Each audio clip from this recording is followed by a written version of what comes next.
If it's about board games, it's on the table.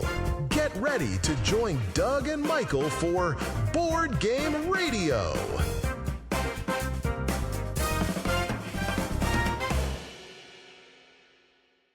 Welcome to Board Game Radio. I am Doug Kotecki, along with the second best doctor in board gaming, Dr. Michael McCabe. How's it going, Michael? What's going on, Doug? How are you? I am pretty good. It's nice to have our traveling trendsetter back in the studio. Oh, yeah, I'm here. How was your trip? Good. No, it's good. It's real good. Work trips to the nation's capital. Yeah. Yeah, business trip. It was fun. Got some board gaming in, though. All right. Are you tired, exhausted, or refreshed? Yeah, I'm ready for the show. I'm Okay. ready for the show. Any follow-up from last week? I do have some follow-up. It hit me while I was, in line. My Shelf of Shame follow-up. I mean, I've got 3 that are just easy. Do you want longest that they've been on my shelf, or... Well, I think those get priority? saved for the next Shelf of Shame segment. I'm not saving your content, Doug. There were 3 where I was like, how have these not been played? My content. I was at a board game meetup, and I saw people playing Brass, and I was like, oh, I haven't played that yet. And the people that I was playing games with are like, you've never played Brass? I said, no, I've owned it for a couple of years. I just haven't gotten it played. So that's one. A game that was on Board Game Geek's #1 game for a long time and now has a new version coming out, Brass Pittsburgh. 2 is Emotep from Phil Walker Harding. Still haven't played a complete game of that with other humans. Partial plays with my kids, but have scared them off. And then 3 is White Castle. White Castle is a game that I've played. People who are listening might be like, well, I've played you. Well, I've played it in Board Game Arena, but I haven't played this 9-turn masterpiece in person yet. So those are 3 that I've kind of been wrestling with and just like, man, lots of good games to play. Yeah, Imhotep is very mean. One of the first games that I kind of stepped away from, and it was not the good mean. It wasn't the raids. This is exciting, and I'm happy we're playing this, and I know we're all going to be jerks to each other. That was the first game that I played where we were all like, that was rough. Yeah. Like it was like the build up and then the takedown was too hard. I think in raids while you're going through, it's like, oh, you blocked me from there. That's really screwing me up. In Imhotep, there's like, you're trying to load the stuff on these boats and people can then just make the boats go. And you're like, I needed to put more on there. And now I have all this junk in front of me. So that was one of the first games where I was like, I've never been one where it was like, mean is not my thing. Like, I don't mind to take that game. That was the first one where it was like, no, you really screwed up what I was trying to build. And I felt like I couldn't do anything. Interesting. And White Castle is just traumatic for me from my childhood because growing up, I was not a fan of onions. And my uncle said, hey, we got this great restaurant we're going to take you to. It's White Castle. And they really load on the onions on those little mini sliders. You know that the board game is not, it's like set in feudal Japan, right? I am aware. Okay. It's just PTSD from the original White Castle experience I had. That anytime I hear related. Well, I know. I'm aware of that. They have the same name, Michael. That's the trigger. Yeah. All right. Well, I'll find somebody else to play that with in person. Maybe that'll be a con game. I'm you brought in it up. exploring I wasn't going to get into the travel because I was trying to keep my work life separate here. But sorry. You brought it up. So let me ask you a question. I won't ask you a question. So I had something happened yesterday, Doug, where people thought I was the weirdo. Sat down at a very busy table, removed this from my pocket. He's showing his wallet. Oh, you think it's a wallet? No, it actually holds a game called Felines and Fetch and Bone, a reskin of Dragons of Etchenstone, in which the dogs are taking on some cats. Now, you could play this in your palm, but I had a nice little table space, so I sat down and played it. What do you think happened to the people next to me? Well, you were at a table with other people. I'm at a very busy airport. It's like, like if you're... But you weren't with the people that you were eating with. No, I was all by myself. They're complete strangers. Complete strangers. Okay. And you pull out this game and start playing. And people scurried, man. Scurried like I pulled out I don't know. It was interesting. Like it's the first time that's happened to you? Yeah. It was like in board game world? That's not that weird. Just passing the time. Got a couple of hours to kill here in the airport. Yeah, not compared to the things I've seen in airport. That's no kidding. Not weird at all. I could have gotten I saw Tracy Morgan on the back of one of those motorized carts screaming at the top of his lungs going through an airport. Did you really? Way weirder. Yes, I did. That's He's way awesome. weirder than you sitting at a table playing a solo game. Well, that's just it. You'll see people get out monitors and hook up monitors and then watch some very graphic R-rated Netflix without headphones. But some guy picks up a little, it's from Chip Theory Games. It's a cute little game with dogs and cats on it. And all of a sudden, I'm the weird guy. So it was interesting. And it wasn't in my head. There were definitely some looks like, what is this guy doing? No, I'm not going to start juggling. No, I'm not going to start throwing knives. I'm just minding my business. I'm not even sprawling into your space. Maybe they were hoping you were a magician magician over there. Yeah, they were hoping you were a magician. So this guy's going to do all some that to say, close-up hand magic. Not all people do it like board gamers do it, Doug. We are kind of the weird ones. Even in an airport full of strangers, we can be the oddballs. So, well, here's to the weird ones. Didn't think I was going to put that in the opening segment, but it fits. All right. Well, foreshadow for what's coming later in the show. Michael brought up his shelf of shame. We talked about it last week. This week, our sponsor is the Shelf of Shame storage cloth. So let's check that out. It's growing, and it's becoming unsightly. It's becoming increasingly difficult to explain to your family, and something needs to be done. Your shelf of shame is full of too many games you haven't played yet. Heck, some of them are still in the shrink. Sure, you could stop buying games, but who are we kidding? That's not a solution. Now you can hide all of those poor fiscal decisions and push out the guilt with the Shelf of Shame storage cloth. This thick blanket covers virtually any shelf and hides all of the games behind it. Out of sight, out of mind. The Shelf of Shame storage cloth is available in a wide variety of colors and patterns to match virtually any decor. Stop getting disgusted looks and start hiding the games you just haven't gotten around to playing. With the Shelf of Shame storage cloth, your secret is safe with us.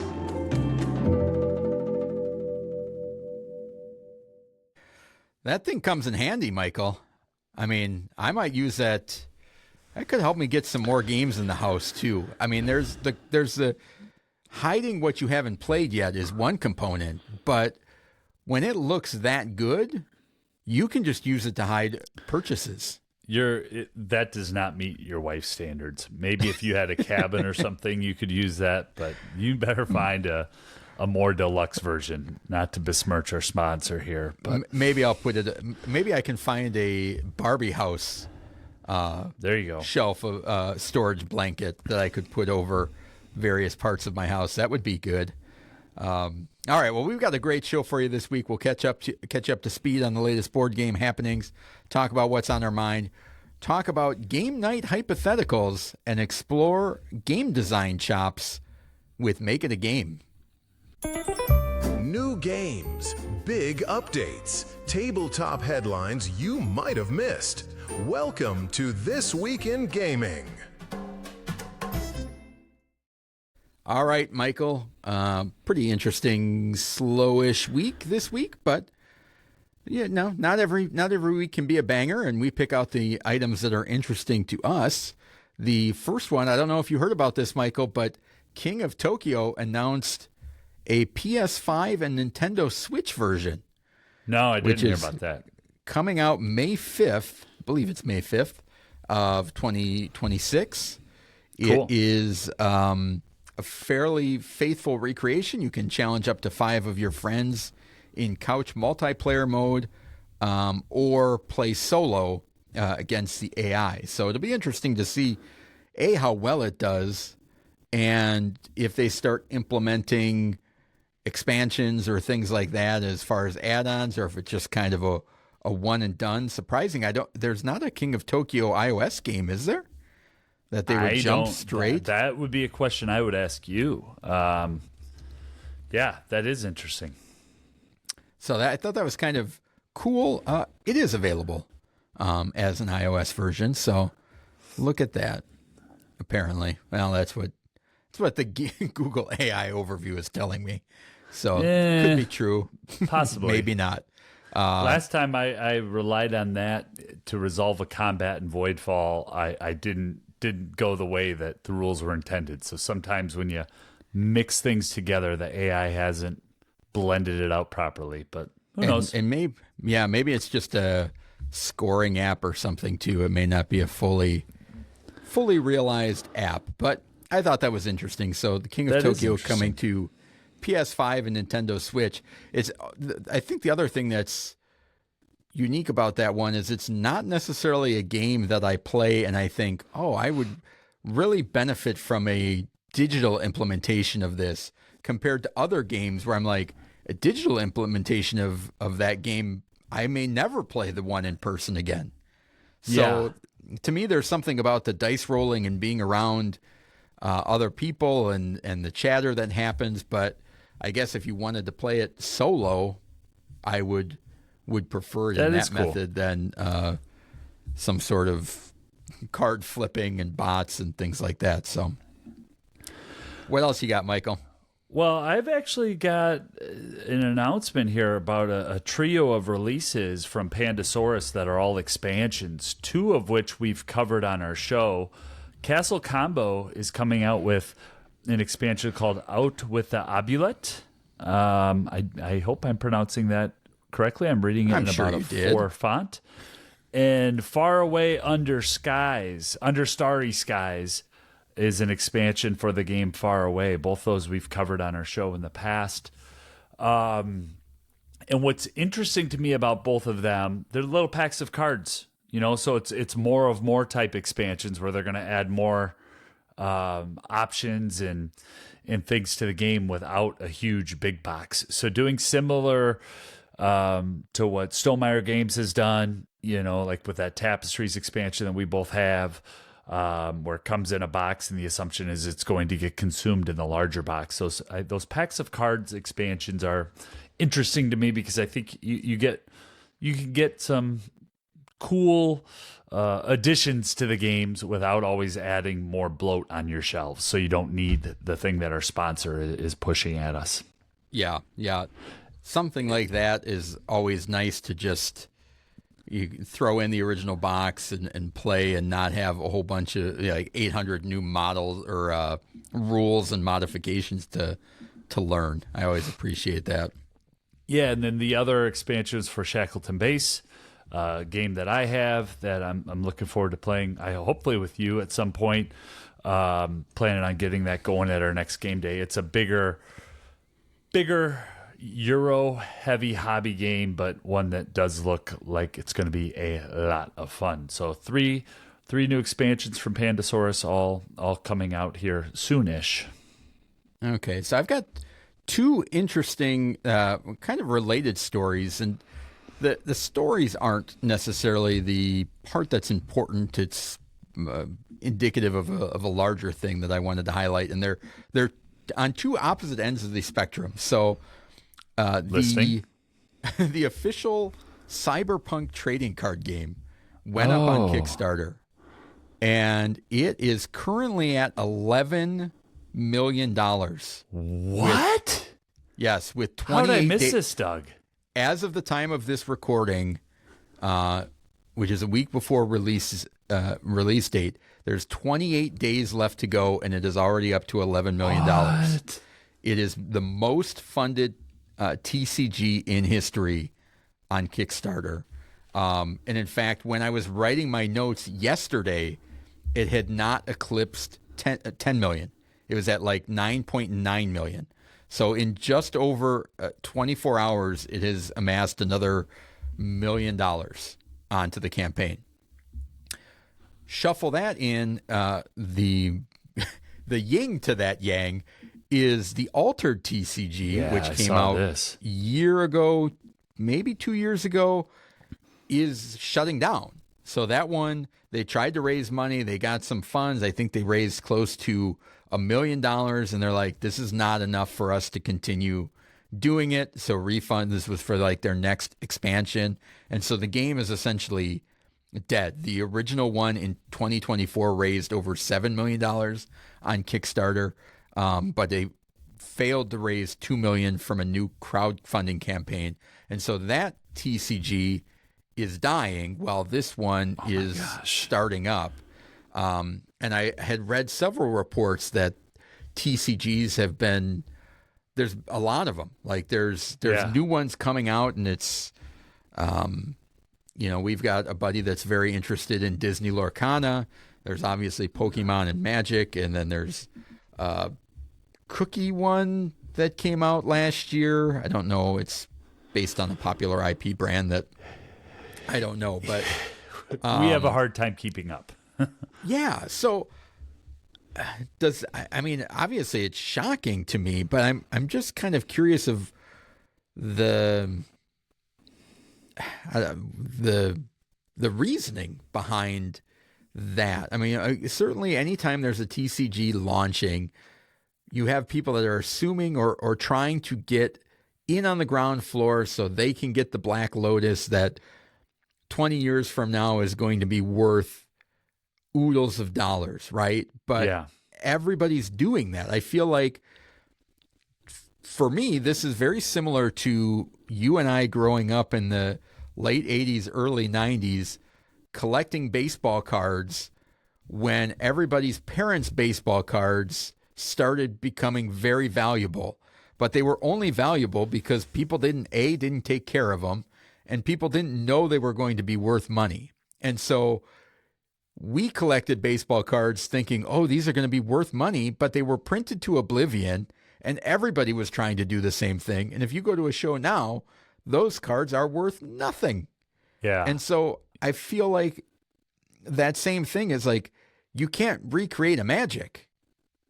You know, not only do you have to have a game that lasts 20 years ago. I agree with that, except for the front end of this segment, the Cyberpunk, that's an incredible story, Doug.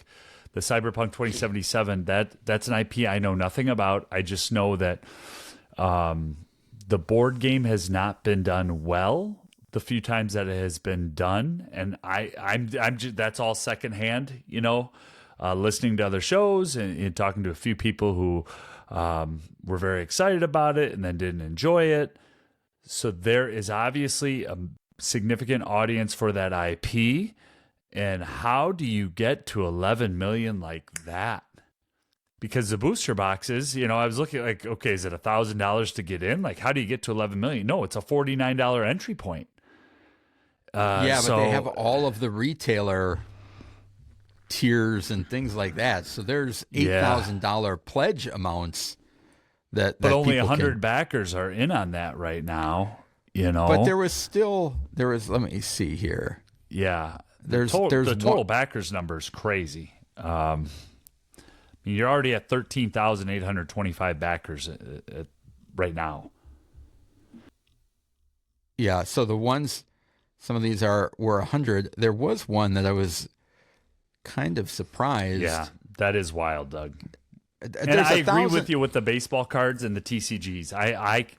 It's tough. It's really tough to keep up with all the trading cards. There's over 1,000 backers paying $1,000. Yeah, $1,000 pledge. And I'm curious and I'm not judging anybody if you want to back it. I'm just curious of all of the different people that get involved into a launching of a TCG. And so it's like Right. you've got your people that are investing, thinking that it's going to be an investment. You have people that are interested in the IP. There's people that love trading card games, curious of like, don't know who's played this game to even know if it's worth getting into, so there's so many different demographics and people that get into a project like that just really fascinates me, because it's not your typical board game Kickstarter.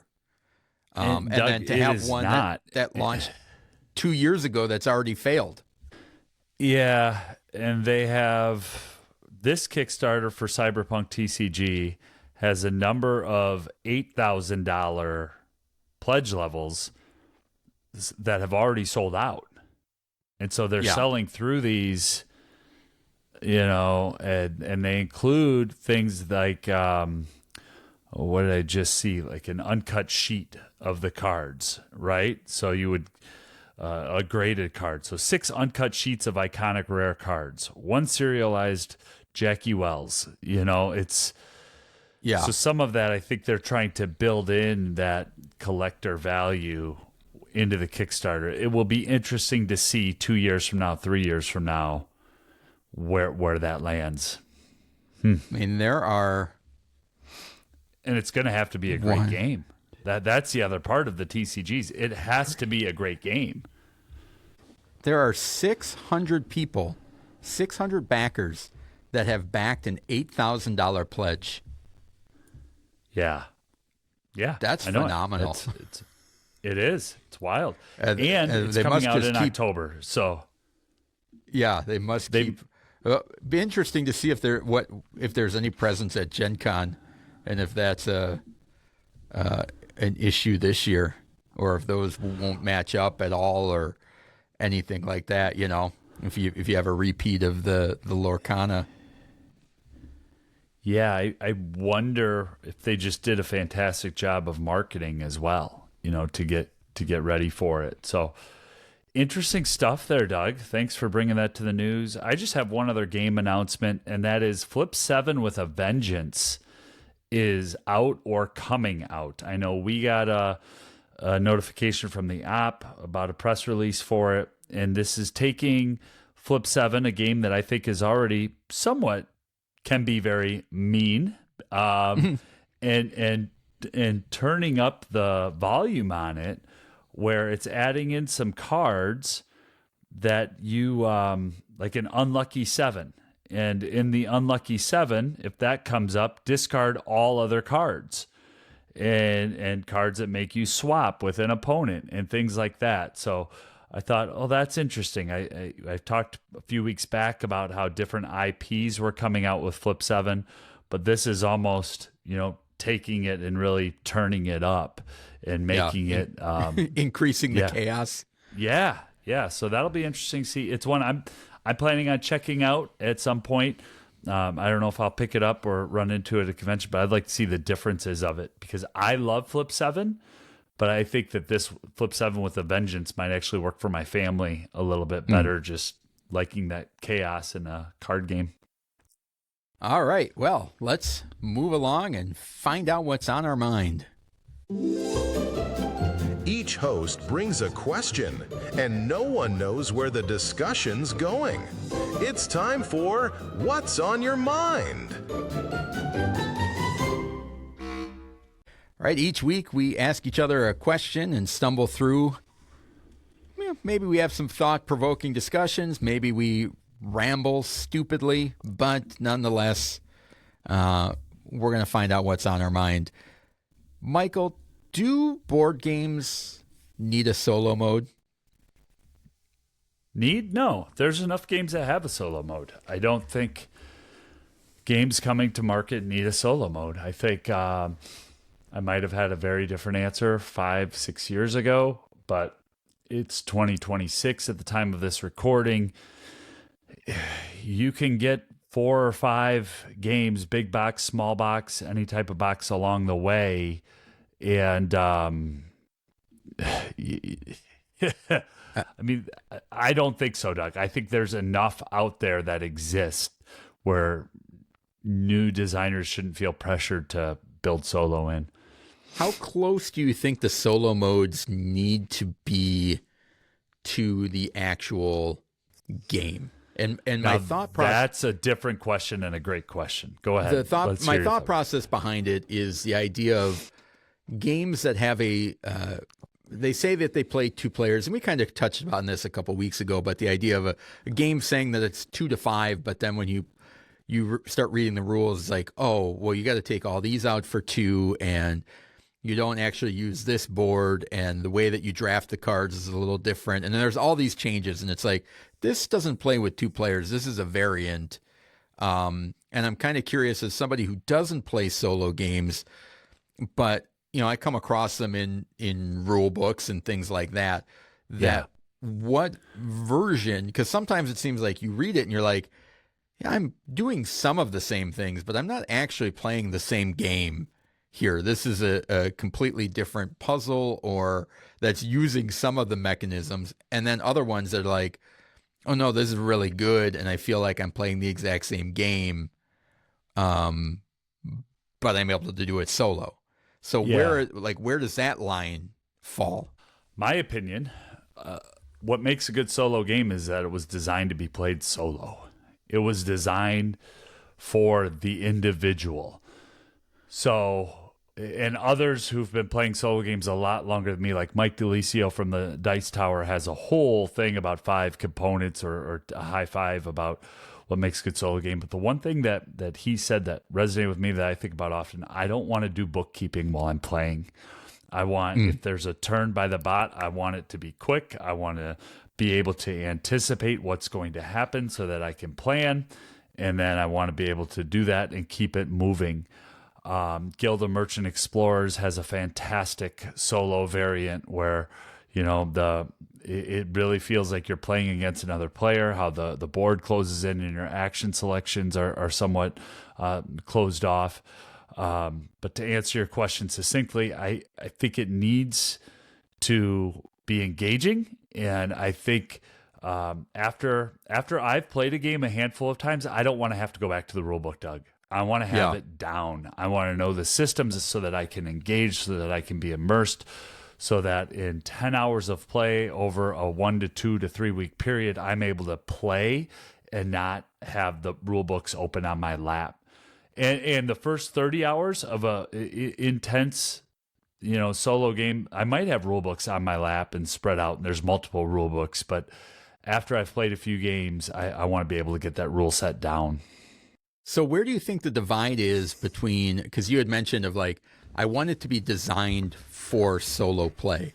And it's like, where is the line of, I have an idea for a solo game compared to, I have this way to adapt my existing game to work solo?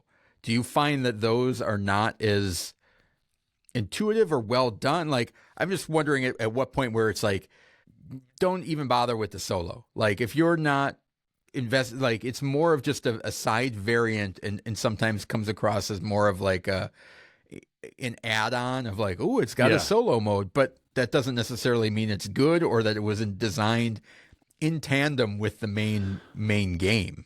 Or that you didn't have enough money to pay David Turtsey to design your solo for you.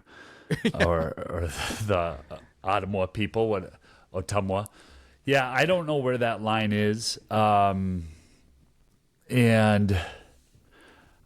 I think if you're going to play a game solo, the rule book is just as important as anything else, because one person has to be able to figure it out. Yeah.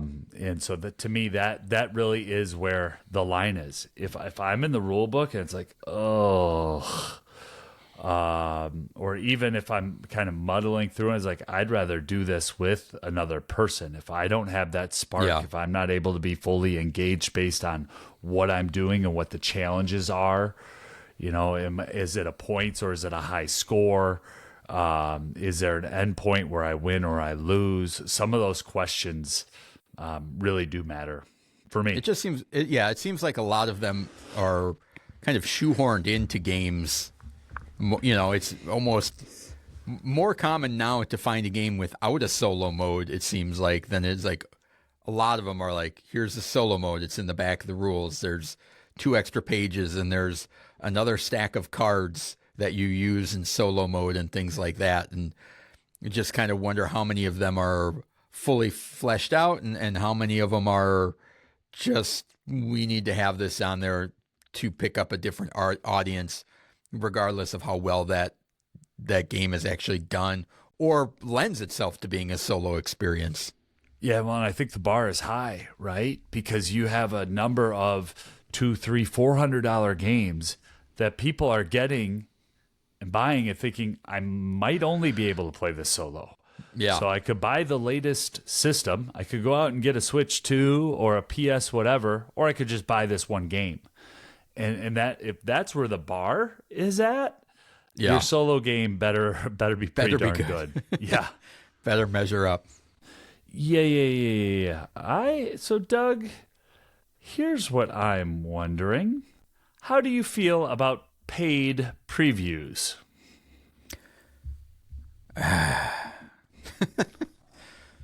My grunt hopefully doesn't say too much. I guess here's my hot take is sometimes I don't find a paid preview that much different than some of the reviews that come out that are so glowing in their interpretation and then forgotten about 3 weeks later that I can't discern the difference sometimes. I don't have a problem with a paid preview of as long as it's clearly stated that that's what it is. I mean, if you're running a Kickstarter campaign and you need to get that game in people's hands and you need other people to explain it, give their thoughts and do things like that. I mean, as long as it's clear that I was paid to show you how to play this game and it's not me coming across as these are my unbiased opinions, I don't really have a problem with it, I guess. I don't watch a ton of them, I can say, but I don't inherently have a problem with it. How about you? Yeah, I would go back to what you said. I think that I don't delineate between paid previews and a lot of reviews. Yeah. Because in my mind, a lot of the reviews, whether this is a proper assumption or not, people are being paid to review them. They are a marketing arm. And now maybe taking not that one, directly. That's what I was going to say. Taking that one step further, that's where knowing how the show handles reviews is very helpful. And the show, the channel, the reviewer. What I like about paid previews, I'll say, is that I don't get the snark that I think sometimes comes inherently with some other reviews. I just get the just give main me the facts, points. baby. Yeah. And so then I know I need to look into what are going to be some of the issues for me. Ooh, that game's a little too complex. I don't think I'm going to be able to get it taught in my house. Ooh, I don't know about the colors there. Ooh, that game is like 4 other games I already have in my collection. I think sometimes I'm able to distill those pieces out from a paid preview better than a review. Because in a lot of reviews, people are trying to give you both sides. And so I almost feel like I'm in that review with the reviewer. So yeah. Well, and even in a review, it's hard to tell when they're making pros or complaints, and it's like I watched a review recently and, one person really liked it and the other person didn't. And when they bring up, or even one where it's like both people really like it, but these are their nitpicks or the things that they're pointing out. And it's like, is that like a 3% nitpick of your entire experience? Or are we talking about 25 or 50%? Yeah. Because I can't delineate how much that's like, yeah, you say that you liked it, but I also don't know how much that complaint really will affect me or is affecting you. And it's like, are you just saying that because you feel like you need to get ahead of any negativity that's going to come up from the internet world of like, you didn't even talk about this in your thing. And so it didn't bother them, but they feel like you need to say it or you're going to get ripped apart if you don't. And so certainly a paid preview doesn't have that. Yeah. I don't see as much on it as much that I used to. Right. I can think of like the Mark Street on the Dice Tower crowdfunding show. He's got one. There's a couple ones that kind of show up on Kickstarters on a regular basis. Yeah. So, yeah, but going back to the reviewer part, sometimes it's the reviewer has the game 3 months before anybody else does, and everybody loves it. And sometimes it's hard to tell if that's might as well just be a paid preview because playing it ahead of everybody, but then, it's the greatest game in the world and then never shows up on anybody's top 10 list and is clearanced 3 months after it's released. It makes you wonder for sure.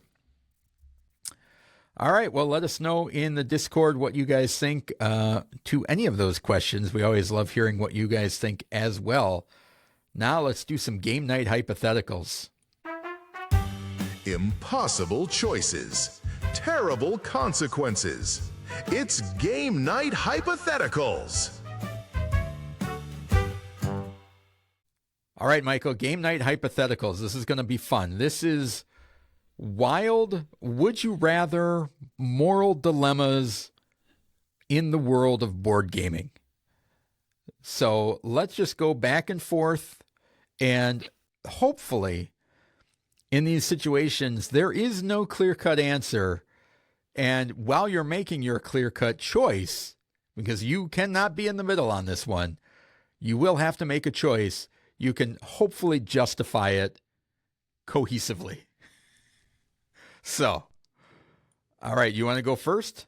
Hey, that's fine. I channeled my inner Doug, though. Okay. This could get a little mean. So remember, it's all for the show here. So no hard feelings. I hope we're still friends after. Okay, great. Oh, hey, why don't you go first then? You go first. Yeah, so then you can hear it and then tone yours down. Like, you got it. Didn't or stick turn the it knife up that far in. All right. Okay. Would you rather have somebody at the table eating fried chicken and hot wings, or somebody who checks their phone every minute, who doesn't pay attention during the teach, asks questions, and keeps missing their turn? And imagine you're playing whatever the most expensive game in your house is.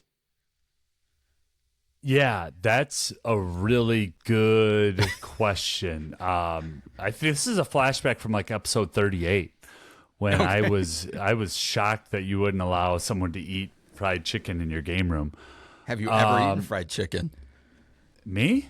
Because if you're in the Illinois Valley fried chicken, you are going to end up a greasy mess afterward. The amount of shirts that I have ruined in my Love me lifetime. some fried chicken, man. Love fried chicken. Give me smoke fried is my favorite. Smoke it first, then fry it. Oh, that's my NBA playoffs right there. All right, getting back to the question. So it's my most expensive game. That's the hard part. Does it have PVC cards? Are the cards sleeved? I mean, what am I dealing with for cards? However, I don't really think it matters. I'm like, you've got game boards, you've got cards, maybe the things are in sleeves. And you know this, I'm not sophisticated or smart enough to be subtle. And so in both situations, I'm going to be very direct with the person. So if they're on their phone, and my wife's guilty of this more than once when we're playing a game, we'll say, hey, why don't you put your attention right here? We're trying to play a game, huh? Do you have something else you need to do? That doesn't always end well. Now, I didn't say that the situation would improve either. That's the tricky part. Oh, so you got to deal with it. You just got to deal with it. This is not which would you rather confront. Yeah, I'm going with a phone person because my game is going to be in better shape.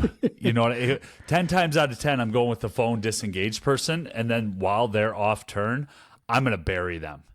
I am going to absolutely bury them.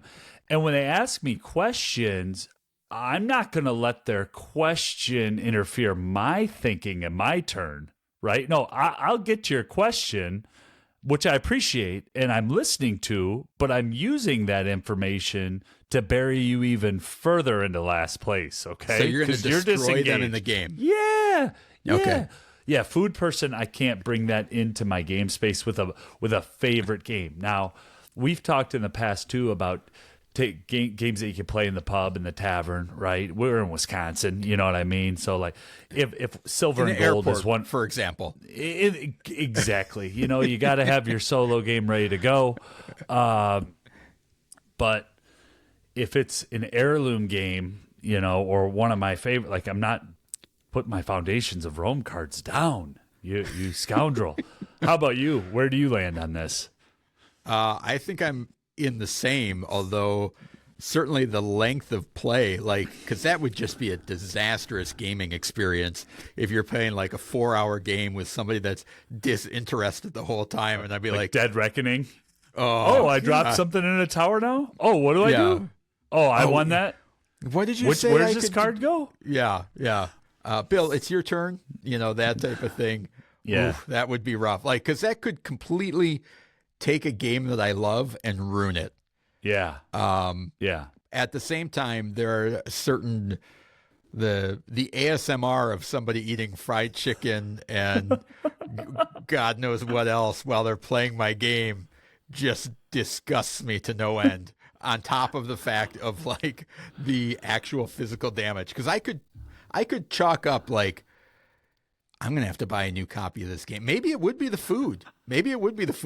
Like, even if it's a $500 game, I'd be like, I could buy another one. But there's a risk that if the person plays the game so poorly, it could ruin that game for you.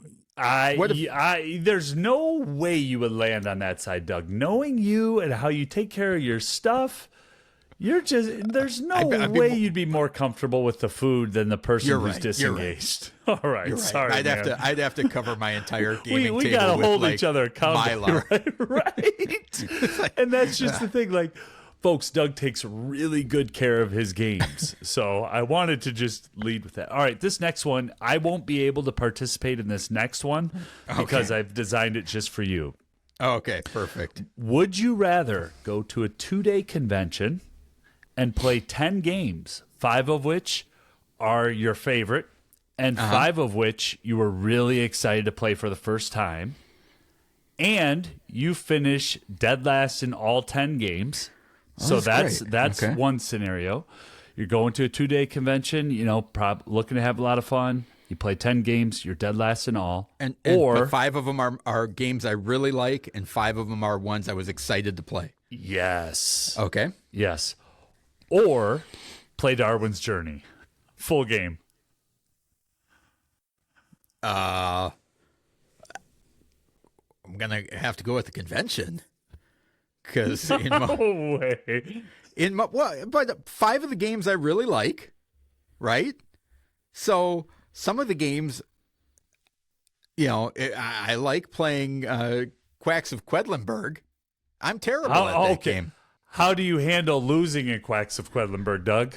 Oh, I feel like I'm about to flip the table every time by bringing on more. Especially going into that last round. Well, do we even need to pull chips? I mean, you're so far ahead. There's no way I'm going to catch up. Oh, look at you. You got everything working over there. Oh, another skull over here. Okay, but here's the thing.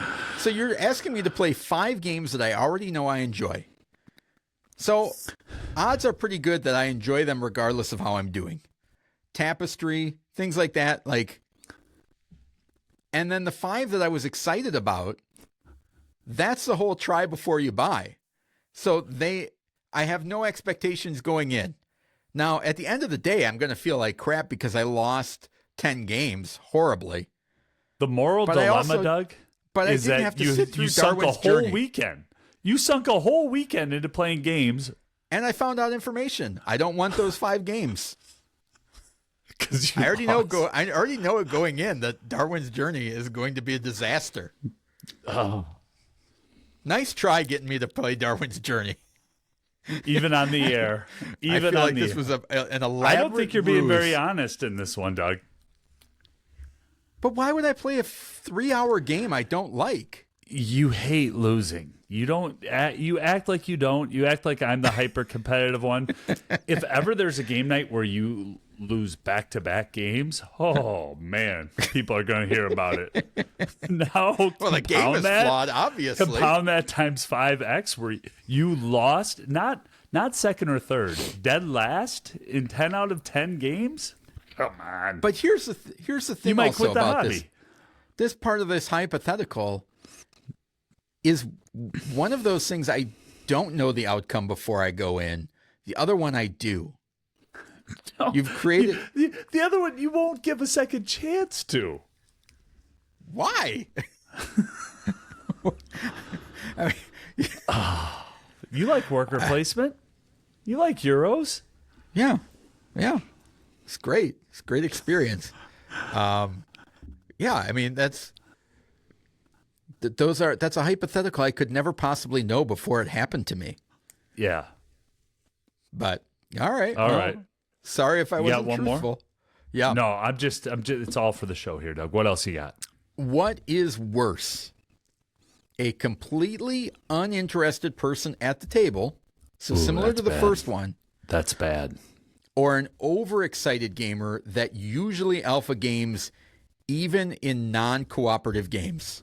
So you have somebody that doesn't want anything to do with the game, is disinterested, complete slug, or somebody that's reaching across the table telling you what to do every turn.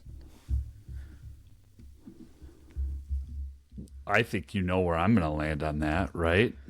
No idea. I'm curious. Really? Well, Yeah. quoting I have Ralph an Waldo assumption. Emerson, nothing great was ever achieved without enthusiasm. I'm always going to lean towards enthusiasm because enthusiasm can be dialed down. If somebody doesn't want to be at the table,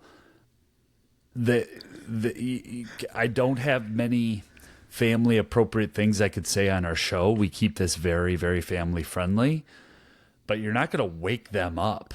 You know, if they don't want to be there, they don't want to be there. This is a hobby. You do it for fun, right? So I'm always going to go with that enthusiastic alpha gamer and try to just turn them down a little bit. I also don't mind telling people, hey, let me play my turn. Stay off of my board. Stop counting my Stop phases. touching my pieces. I can count to 4. Okay. I know I get 4 action points here. All right. I have 2 left.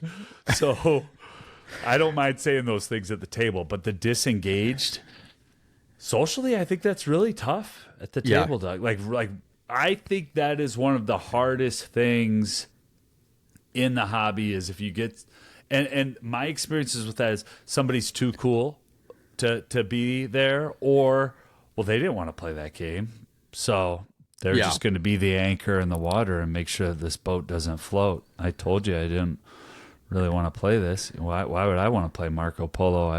Why would I want to play this. Darwin's Journey again? I've played Marco Polo 4 times before. Did you know one of the designers of Marco Polo also co-designed Darwin's Journey? Did you know that, Doug?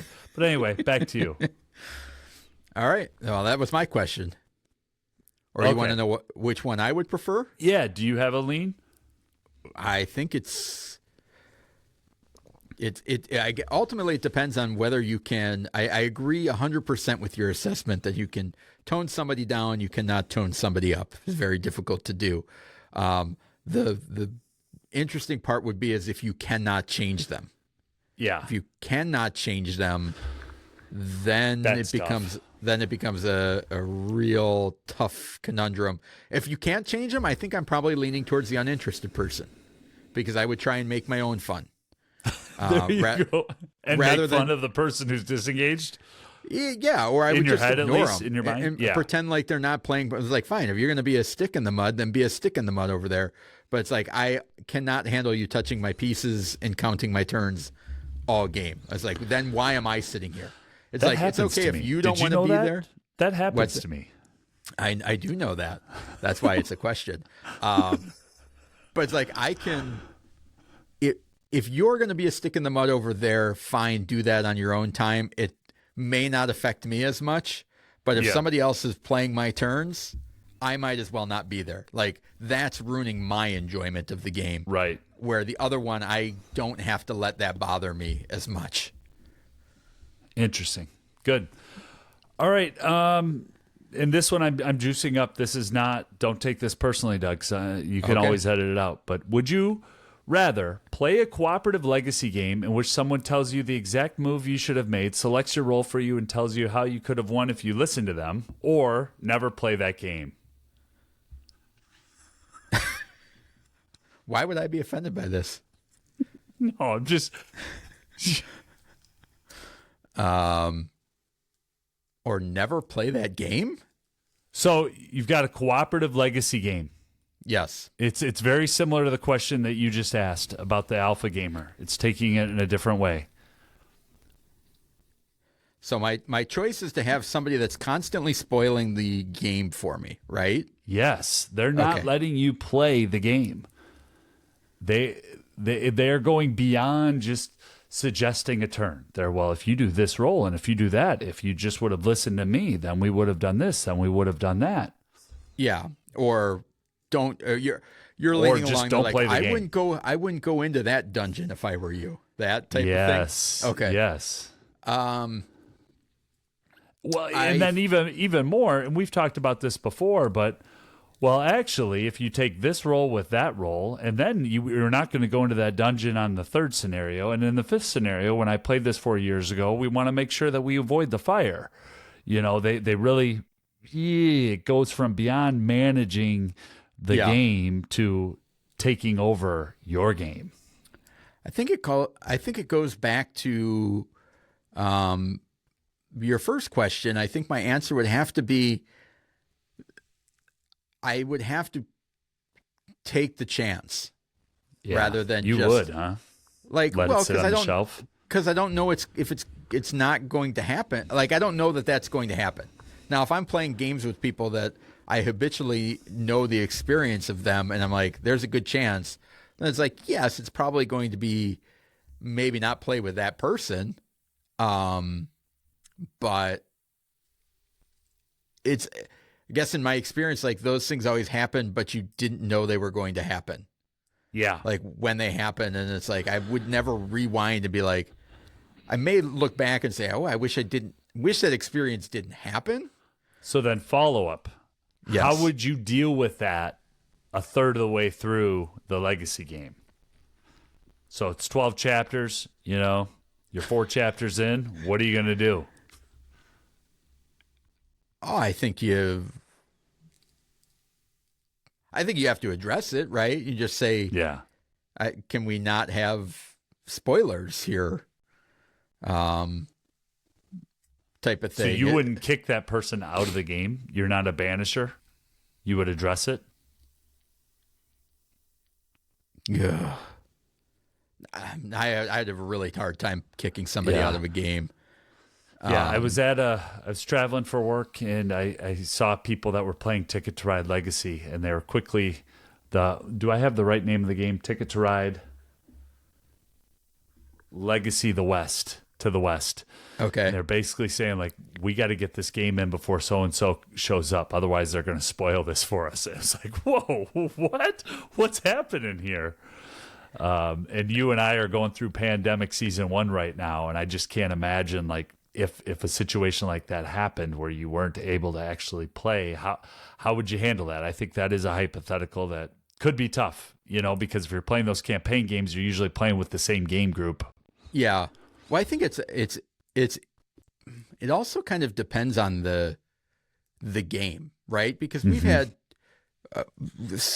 similar situations to this, but I guess it also comes down to what the core experience of what the game is. So, like, if it's more of a storytelling game, I'm not as up in arms of like, maybe. Yeah, it comes down to that thing of like, these are 2 really bad choices. Like, maybe this one might be a little bit better if you did that. Yeah. I don't really mind that as much as opposed to like, this is what happens in the next thing. We got to be ready. And it's like, if you're playing with somebody like that, like that's just like a jerk, right? If Yeah. somebody's already played the legacy game and they're doing it again, and then because the magic of it is not having We got to those. hurry up and get this done before they show up and tell us what's going to happen. Yeah, Yeah. that's brutal. Yeah. Where would you land? Not play the game? Well, fortunately, I don't have a great long-term memory, so my solution would be to walk away for about a year and then come back to it, and everything would be fresh. But even watching that Ticket to Ride, it was like, ooh, I don't want to know what's going on over that table because I want to have that experience on my own. Like I am a huge anti-spoiler person. I don't watch trailers to movies. I don't want to know what the book is about. I want to read the book and decide if I'm going to abandon it or finish the book. Yeah. So that's where I land. I would not handle that well. I would be very upfront and blunt and potentially hurt some feelings, but I would puff my chest out and say I'm going to play my turn. No, I chose this character. I want to see how it goes, and we'll live with the consequences. It's a game. And then my other strategy would be to just leave that game down for a few months and come back to it. Yeah. All right. Well, let us know in the Discord what you guys think. I think this will be a fun one to see how people respond to these. I'm curious to hear what your answers are. Which of these horrible decisions you can all come to Michael's defense and say Darwin's Journey. No. But if you could just label it Game Night Hypothetical, because then we can pull from the Discord going forward with this. This is one that, since Doug and I are in the same game night together, this is one that eventually we might run out of stuff. So if you could help us generate some content, that'd be appreciated. All right. Awesome. Now let's make it a game. Everything is better with victory points, even real life. This is Make It a Game. All right, in Make It a Game, we take a mundane activity and we pitch it as a modern board game. How would it work? What does it look like? This one came to me as a hobby that both you and I enjoy, and there are very few games on it, and I'm curious what your ideas for a game with this theme would be, which is grilling or smoking barbecue. So you are either, are we talking about you're a pit boss, you're a pit master in charge of a whole thing, or are you just a backyard dad griller? And what's important, like, is it a game about trying to pull your briskets all off at the right time, or is it a game about cooking the perfect steak? Yeah. So is there a real-time component to it, Doug, or no? You get I'm to not more a fan of real time, execute. so I would never put it in a game. But I could see where people would. That would be a popular choice. Certainly on the grilling side, as opposed to maybe the 18-hour, 24-hour So grilling cook. module with a sand timer. Yeah. I mean, I think is it more fun to try and, like, do you have like a first in flight or Coliseum scoring mechanism where you're like, you cook a steak or you cook a brisket and it's like, this had good flavor, it was tender, and you get 12 points. And that's your score until you beat it. It's like your next steak I like that. you That's cook. smart. So what's the rubric? How are you scoring? Is there already a set, like, I got this quality meat, I cooked it with that type of fuel for that length of time, so then you're going to get 15 points. Versus, or maybe like I a got that distilled type thing where you're putting your meat, your seasoning, your grill, all your components together, but you have some sort of modifier that can mitigate. Like maybe there's one card in your deck that is a charred brick, and various other levels of doneness or something along that, or trying to serve the right doneness to right people. You have one person in your family that wants it well done and managing that. Or in the meat selection process, you have a mystery meat in your freezer. And so you don't actually know what it is until 4 days later. And then just even in butcher then, paper. Even then, it's a guess. It's like, Well, it's a white meat. I think it's a poultry of some sort. So how are you going to season the mystery meat? This is either a ribeye or a chuck roast. And depending on how I cook it, it's going to be awesome or terrible. Ooh, I like that. I like that pitch, Doug. So do you like the home cook or the industrial brisket smokehouse version?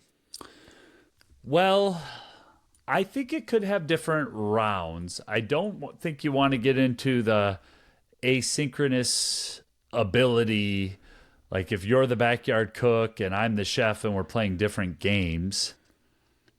It could be a roll and write draft and record style where you have a map and, one map you're the home cook, another map or do you move up? Yeah. Like that's the level. You've got to cook a good home steak and then you work in a restaurant and then you take on the smoker. You got a tournament that you can go to, weekend tournament to qualify, TV show, chef, all that. That's some good stuff. I feel like there. A missed opportunity there. I feel like there's some good stuff. Maybe one of I think our there is an opportunity. I think you just told them. Some enterprising listener will take that idea and run with it. Yeah, Keith Mateka is going to come out with it. And it'll be set in Ulos here. It'll be backyard cooking in Ulos. Yeah. What am I cooking? All right. Well, this is the first time we've done this, so I might have gone overboard. I almost created a slide deck for this yesterday when I was in the airport. So this game is called TSA 2025. Ooh. Navigate the longest government shutdown of all time. So let me try again. TSA 2025, navigate the longest government shutdown of all time. So the date is October 4th, 2025. You must navigate airport security with the uncertainty, of everything. The shutdown has just begun and social media is losing its mind. Airplanes are still running, but the internet just doesn't believe it. How will you get through the security line at the airport? This worker placement hand management game takes place over 3 rounds. In the first round, you play the businessman, trying to get home on October 4th. Do you leave the client early to get home, or risk staying the weekend in rural America if you can't get on the last flight home? Ooh, who would want to do that? Round 2 is a weekend getaway with your spouse.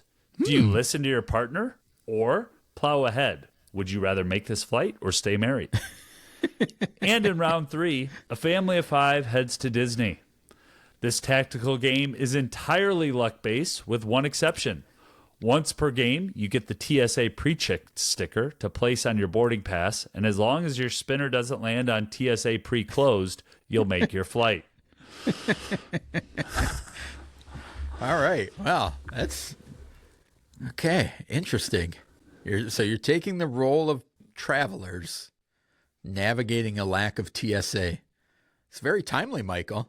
It is very timely. The other thing, the missed opportunity that I think is really there in board games is what happened to all the entirely luck-dependent games? We clown on Ameritrash and Monopoly and Roll and Move, but like Chutes and Ladders, 3-hour games of Sorry, I wouldn't be the gamer I am today if I didn't have those experiences as a child and as an adult playing with my own kids. So maybe TSA Pre, comes out by Hasbro, and TSA Pre-Check, TSA 25.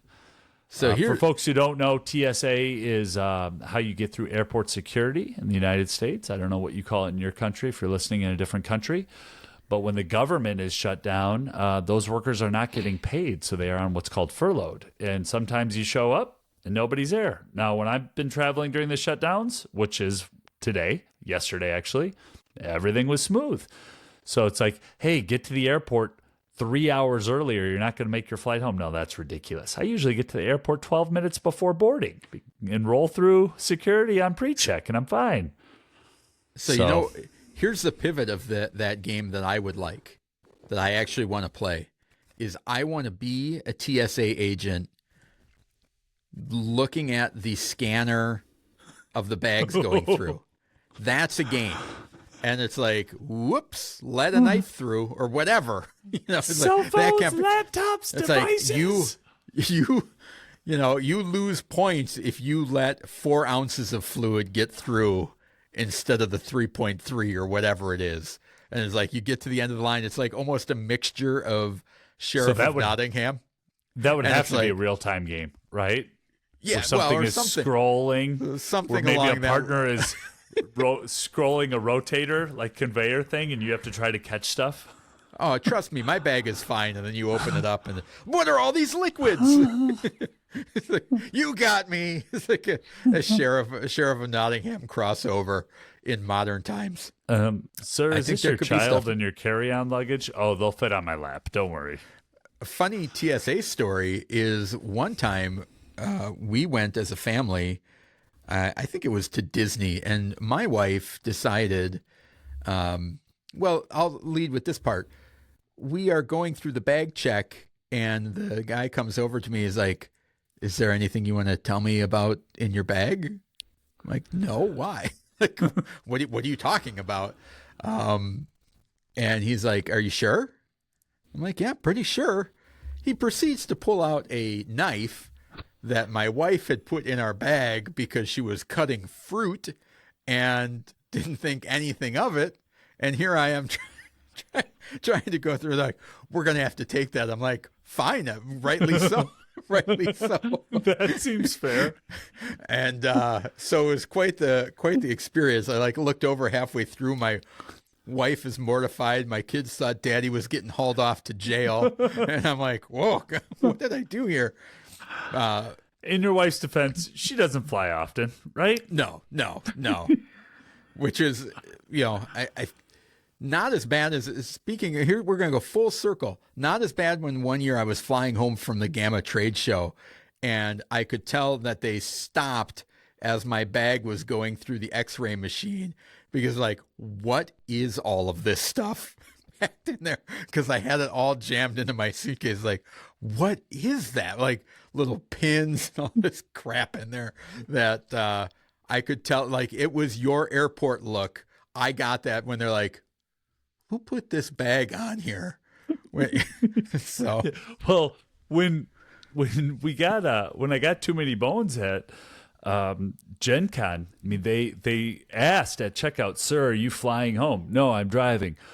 Great, because our magnetic chips don't go through TSA well, So that was actually in my mind when I was thinking, what games can I take with me on the road?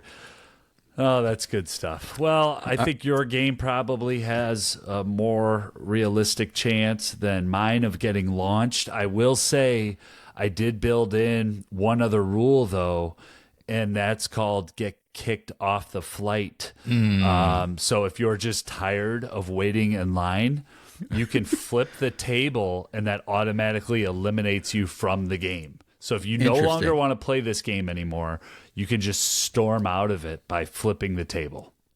So okay.